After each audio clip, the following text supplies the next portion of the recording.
based on everything I'm about to share with you in this video, it's very, very clear, abundantly clear, logically clear, mathematically clear that BYD will become a $1 trillion company within the next 5 or 6 years. Sales data has been released for BYD.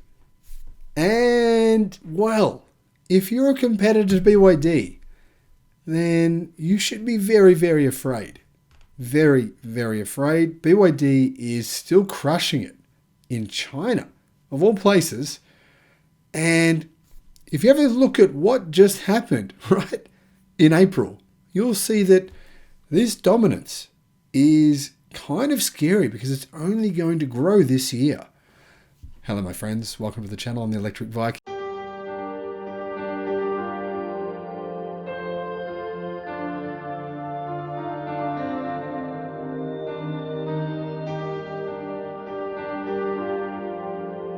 My name is Sam Evans and I'm coming to you from Melbourne, Australia. Thank you for subscribing to my channel, The Electric Viking, and to my boys' channel.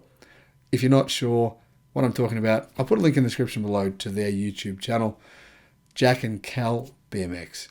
I'm on there a little bit as well, and I'll be more so over the next few months. BYD has just recorded their highest ever number of electric vehicle sales in a month in history, which is insane considering how crazy China was in April. I mean, look at everyone else. All their competition, 95% of them all lost a huge amount of ground, a huge number of sales in April.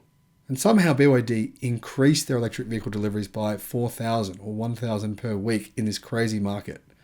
And it is a very crazy situation that BYD are having to deal with. Somehow they're dealing with it. Now remember, right? BYD just opened their 5th electric car factory in China on the 15th of April. Here are BYD's numbers for April. Delivering 104,880 in March. That's an increase of 333% year on year, and an increase of 18.8% from the 88,000 vehicles they delivered in February. BYD delivered 106,000 new energy vehicles in April, up 1% from March and up 313% from 1 year ago, according to an announcement on the Hong Kong Stock Exchange today. Now, interestingly, even though their numbers are only up 1% from March, that's because those numbers include plug-in hybrids. Their electric vehicle sales actually went up by about 6%. So you can see here what consumers are doing. They're gravitating towards electric cars. This is happening everywhere, every market, all over the world. They're moving away from plug-in hybrids to fully electric cars. This is the second consecutive month, say cnevpost.com, that BYD has sold more than 100,000 new energy vehicles. That's another record high, after they sold 105,000 in March. For those of you who don't know, BYD stopped producing internal combustion engine vehicles in January of this year. BYD's performance is so drastically different to its direct competition in China. NIO, for example, delivered 5,000 cars in April. That's down 50% from March. XPeng delivered 9,000, down 42% from March. Li Auto delivered 4,000, down 62% from March. And while a whole lot of other companies had pretty bad numbers as well, I'll put a link in the description below to my report on Chinese electric vehicle sales in April. BYD actually sold 105,475 passenger cars. Of those numbers, 567 were commercial electric vehicles. Of those passenger cars, 57,403 were purely electric cars. That's an increase of 256% from the same month last year when they delivered 16,000.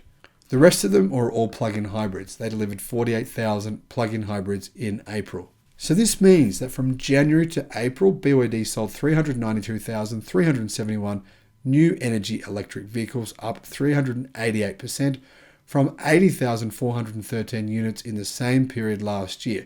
It also means that BYD overtook Volkswagen and became the second largest manufacturer of EVs on the face of the earth. In addition to this kind of scary news when you think about it is the fact that BYD's battery deployments, BYD make both ternary and lithium iron phosphate batteries massively increased in April. How do they do this? I don't know. But it could be partly to do with the fact that more than 90% of the batteries they produce don't have any nickel in them or cobalt. That's a pretty big advantage. Now, interestingly, from January to April, BYD actually delivered 201,000 purely electric cars. Not plug-in hybrids, just purely electric cars. That's an increase of 267% from the 54,700 they delivered during the same period last year. However, the 107,500 new energy vehicles that they delivered in April was an increase of 300% from 27,000 units in the same month last year. How have they done this? I don't know. It's crazy, but I guess being in China, for the most part, unless things are being locked down, actually is beneficial.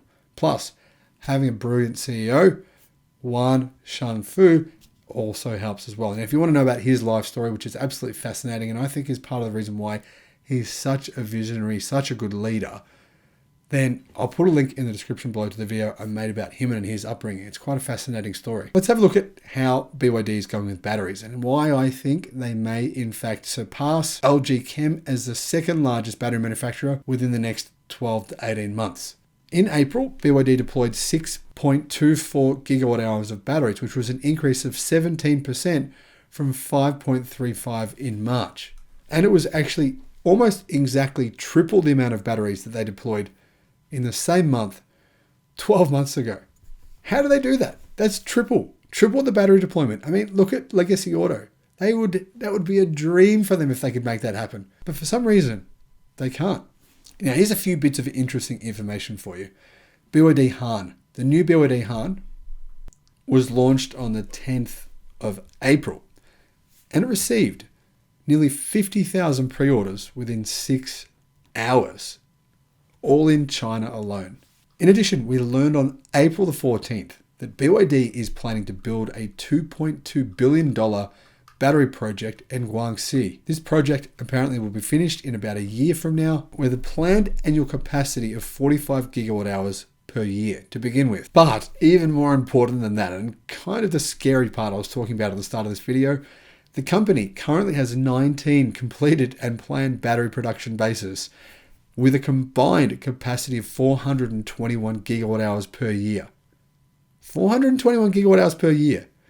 That's way more than the entire world currently produces put together per year. That's crazy. Now that includes 5 new projects they've announced this year alone, according to public information. Last year, a total of 8 battery projects were added or expanded. In other words, were completed or expanded on. The combined capacity of those plants will exceed 154 gigawatt hours per year. Previous to that, BYD had 6 battery plants in China, which were capable of producing 95 gigawatt hours per year. So we're looking at going from 95 to 154 to 421 gigawatt hours within the next few years. I don't see LG Chem keeping pace with that, but who knows? Anything could happen. There you go. There's BYD's numbers, their electric deliveries, their electric car deliveries, their battery deployment. And remember, one other important thing, that false information coming from a certain YouTube channel trying to tell you that BYD doesn't make a profit from their electric cars, turns out that wasn't true. BYD made a profit of $123 million in Q1. It's pretty clear they do now. Whether or not they did in the past or not, I don't know. But they clearly do make a profit from their electric vehicles today, right now. In addition, something interesting has also happened. That is, the BYD EA1 or the BYD Dolphin has grown its sales to 12,000 units in the last month. Now, I predicted this would happen. I predicted it would become BYD's most popular model, and I believe that will happen by the end of this year. And don't forget, the BYD Seal was also announced, which will be BYD's key global model and global competitor to the Tesla Model 3. Analysts are saying it has clear advantages over the Model 3. Now, that's yet to be seen. But if it does, wow, look out. Thanks for watching. Let me know in the comment section below what you think, and have a great day. Bye-bye.